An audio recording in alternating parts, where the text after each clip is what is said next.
Hi, I'm John Maxwell. When the top companies in the world are looking for trainers, speakers, and coaches, there's one name that stands above the rest, and that's Maxwell Leadership. Our certified team members have gotten proven results for companies all over the globe, and our reputation, I'm proud to say, is second to none. Some of our members have risen to the top of their profession, including the one you're going to meet today. I proudly introduce you to my friend Bob Fabian Zinka. Welcome to the Leadership and Success Podcast with your host, Coach BZ. If you need to develop into a better leader, this podcast is for you. If you want to achieve a greater level of success, this podcast is for you. His mentor, Dr. John C. Maxwell, said it best: everything rises and falls on leadership. We hope to inspire you today and provide you with an insight that has the potential to positively impact the trajectory of your life. Welcome to the Leadership and Success Podcast.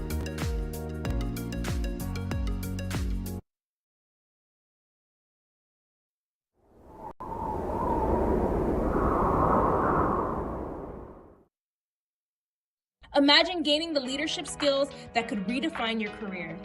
Join Coach BZ on the Leadership and Success Podcast, where each episode delivers practical insights from world-class speakers, military leaders, and industry experts. We dive deep into what matters most: building resilient teams, leading through uncertainty, and navigating complexity with clarity and confidence. Every conversation is crafted for aspiring leaders like you who are ready to grow, lead, and make a lasting impact. Don't miss our powerful live sessions and recent highlights. Michelle Hayward on building diverse, high-performing technical teams. Ann Leslie on leading through global complexity and cybersecurity risk. Ron Carpenter AI exploring faith, resilience, and AI-powered leadership. Colonel Michelle G.I. Gardner-Ince on commanding influence from the battlefield to the boardroom. Chris Robinson on shifting from drift to drive in life and leadership. And Coach Enrique Acosta Gonzalez on mentorship, legacy, and heart-centered leadership. Ready to level up your leadership journey? Tune in on Spotify, Apple, Audible Podcasts, YouTube Live, and LinkedIn Live. Join the movement toward leadership excellence. Listen now and start transforming your success. It's just amazing how essential leadership is. And right now in 2025, with all of the disruptions that AI brought and all of that, I am telling you, we are going to need, I think, in the future, people who have leadership skill, people who can lead organization or software and deploy them and that kind of thing, people who know how to deal with other people. It's like the synergies that you get by working as a team so much greater than the effort of each individual person separately. And I think those are skills that are becoming more and more crucial going forward. So I see leadership changing around the world. As cybersecurity professional will have to become better leader, not just good technically in their field. And we've done very well in that, but we cannot be single focused. We cannot be silos, right? I think going forward, as far as leadership is concerned, influence, we need to be able to influence all of the other business leaders across the enterprise, all of the other business hardware and all of that. So you don't even have to be a country. You don't have to be a nation state. You can just be one individual. You could spend maybe $5,000 or something, and you can build something that is powerful enough where you can do a lot of damage. So we are living in a world now where I think with the advancement of AI, emerging technology, and all of that, where it is becoming easier and easier for people to use the tools available to them to cause great harm. And the problem with being a CISO is you have to be right 100% of the time, but the bad guy only has to be right one time. If they can succeed just at one time, they could take the entire service down. So it is very, very challenging. It is not easy, but I think as a security leader, you need to do the very best you can to really influence your peers and senior management, senior leadership of your organization. You really need a true seat at the table. In many organizations I've been here, they say the CISO is an executive, the chief something, but in reality, it's not a C-level anything. It's just a director or a senior director in reality, because they're not even invited at some of the meetings that are critical for the strategic goals of the company, which doesn't make any sense. So I guess you have to bring in your own chair if you have to, but at least you have to be in the room. Even if you don't say anything, you at least need to know what the company is doing, where they are heading, so that you can come up with a plan to have mitigation controls in place to safeguard the data of your company. So I think it's important if you are a CISO to be a real CISO, and that C really needs to mean something. And I think it starts with influencing your peers and all of the other people across your organization, right? You have to be visible and you have to have a desire to be helpful. I don't know if I may have mentioned to that earlier, but one of the first jobs I had here in Silicon Valley, it was impossible to find the security team. You couldn't find us anywhere because like in Silicon Valley, in most companies, it's almost like it was architected by the same architect. It's like open space. Everybody has those desks there and working together. Now, senior management like the CEO may have his own office or something, but even in many startups, the CEO is even out there with everybody else. But in this company, security was nowhere to be found. You had to go. Welcome, everyone, to our conversation on cybersecurity leadership in this dangerous digital era. We're exploring how leaders in cybersecurity are evolving, blending technology, leadership, and business acumen to not just defend, but also drive value. Absolutely, it's such a dynamic field. With threats evolving like AI enabled attacks and quantum computing on the horizon, it's really interesting how leadership is playing a critical role. Right, exactly. The article lays it out very clearly. It's like um, technology on one side, top-notch leadership in the middle, and then solid business acumen on the other. Without all three, you're kind of stuck.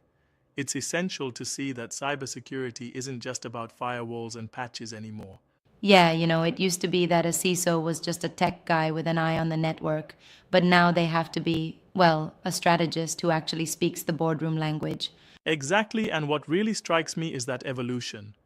Originally, most cybersecurity leaders came up as technicians, but now they're required to demonstrate how security initiatives actually shorten sales cycles, strengthen trust, and even boost revenue. It's like they have to bridge the Yep, technical with the strategic. that reminds me of the Silicon Valley startup example mentioned, cutting the deal cycle from 3 or 4 months down to just 30 days by integrating security into initial customer conversations. Now, that's impressive. Totally. And it's like, securing the digital world isn't just a technical mission, but one that demands a holistic approach. Mission first, people always, this mantra really underpins it all. When leaders truly Yeah, care for their team, suddenly everyone's motivated and even the most mundane tasks start to contribute to a bigger picture. right. And you see that in both military and corporate settings. In the Navy, they instill values like honor, courage, and commitment at a molecule level. In the business world, though, those values sometimes just sit on posters and don't translate into real behavior. Exactly. And that's where servant leadership comes into play. When leaders invest in their people and let them have some skin in the game, those team members become true champions of security. They're not just doing the bare minimum, they're all in. There's also that interesting point about cybersecurity influence being, well, the currency of leadership.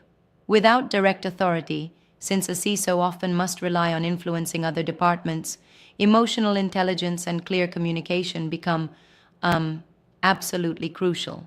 Absolutely. It's like John Maxwell said, leadership is influence, nothing more, nothing less. And if you're not communicating risks in ways that resonate with business impacts, like revenue loss or brand trust, then you're just not cutting it. It all boils down to Right. being a translator between technical issues and higher level business strategy. Exactly, and I do wonder though, don't you think sometimes that overemphasis on business metrics might, sideline the real technical risks?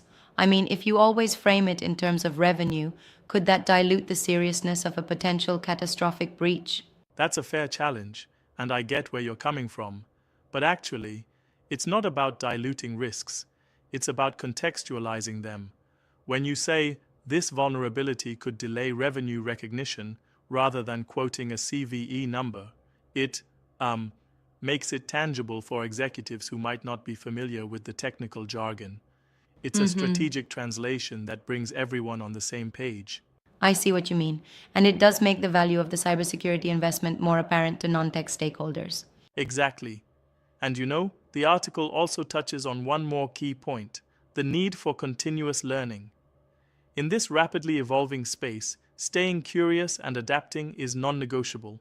Today's best Yeah, practices can quickly become yesterday's news. right. And that holds true even for leaders themselves. It's like you have to be a constant student too, learning about new AI capabilities, emerging quantum risks, and even refining your own leadership style to keep up.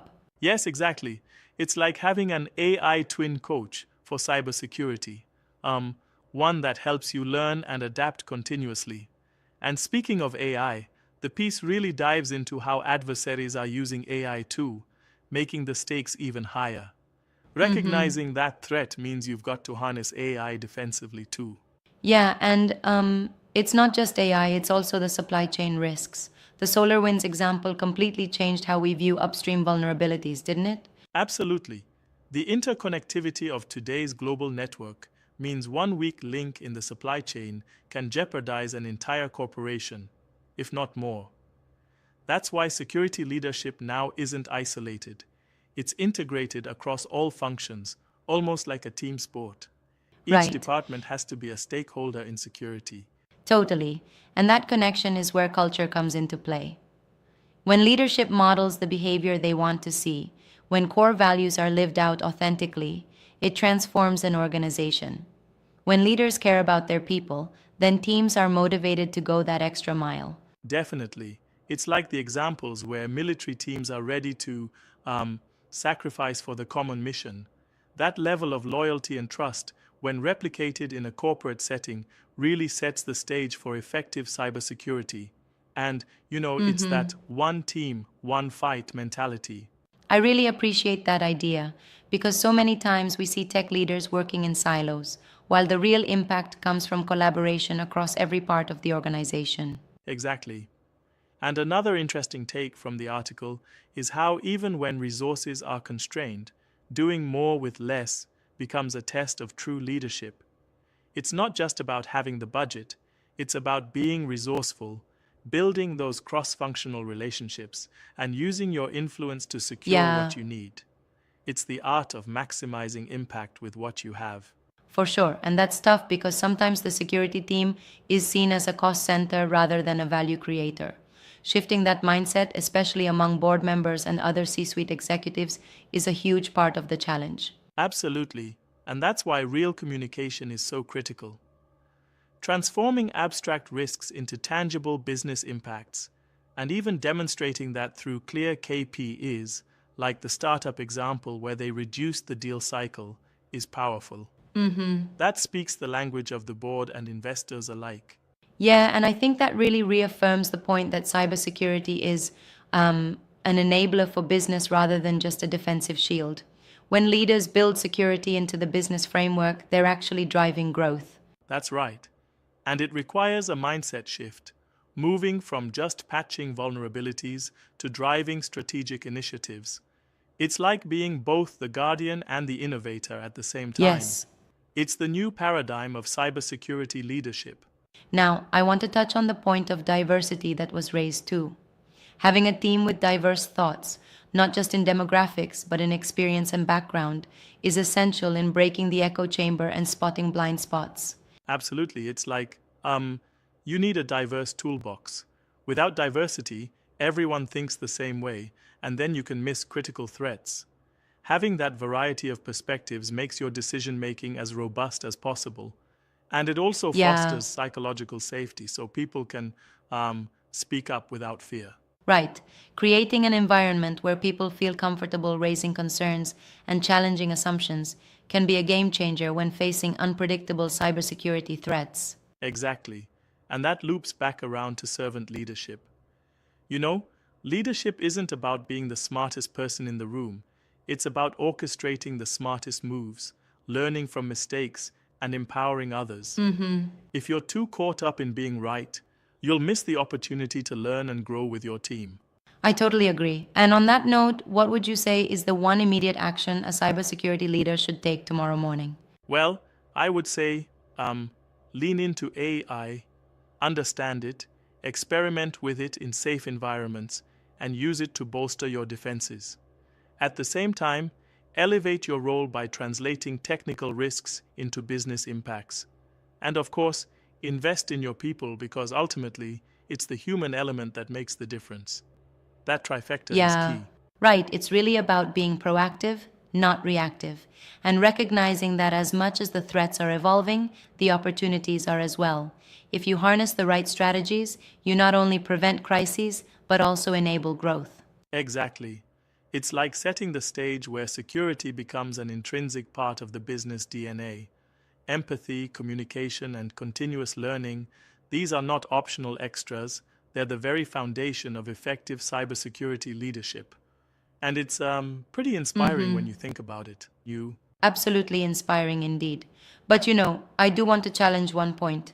Sometimes I've seen leaders focus too much on hooking up with technology trends and not enough on the deep rooted cultural change that's needed. How do you balance that? Good question. I'd say it's all about balance. Yes, you must stay abreast of emerging technologies like AI and quantum computing, but that's only half the battle. The real challenge is creating a resilient culture where people are trusted, empowered, and treated as true partners. Without Yeah, that, no tech will cover the gaps. I see your point. Technology might be cutting edge, but without a solid foundation of leadership and culture, it's like building a house on sand. Right on. And look, the takeaway here is clear. Cybersecurity leaders today must be versatile. They need to guide not solely with technical acumen, but with a blend of strategic insight, empathy, and business savvy. That's how you secure not only networks, but also trust and growth. Well said. This blend of servant leadership, continuous learning, and strategic thinking is really the recipe for success in an ever dangerous digital world. Exactly. And remember, mission first, people always. Leaders who live up to that inspire their teams to exceed expectations even in the most challenging times. Yeah, And that's what makes a true cybersecurity leader. well, it's been an enlightening chat. Thanks for breaking down these crucial aspects with such clarity and passion. Thank you for joining in. It's all about staying curious, being resourceful, and always leading with integrity. Until next time, keep pushing the boundaries of leadership in cybersecurity. Absolutely. Stay safe and stay strategic. We still need to make sure we put those security things in place. So Right. when I was there, I kid you not, we were being attacked hundreds of thousands of times, almost 1,000,000 times every single day.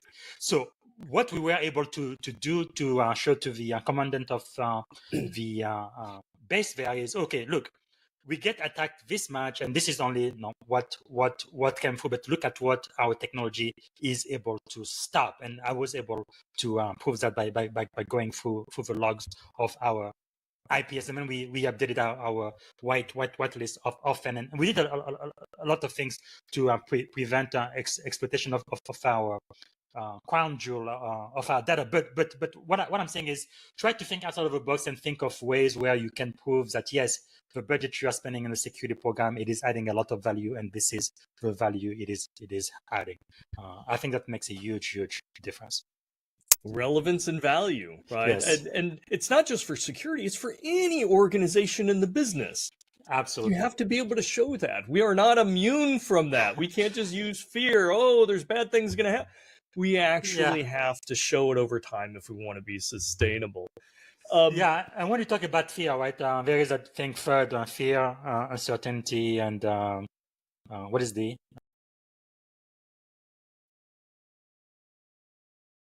Thank you for listening to the Leadership and Success Podcast with your host, Coach BZ. If you like what you heard, please subscribe to our channels and come back for more wisdom nuggets on how you may develop into a better leader and achieve greater levels of success. Leadership is the most critical skill. The world will always need leaders to lead others, deploy the next disruptive technology, or execute a business strategy. You may as well decide on counting yourself among the 21st century leaders. see you right here next time on the Leadership and Success Podcast with Coach BZ.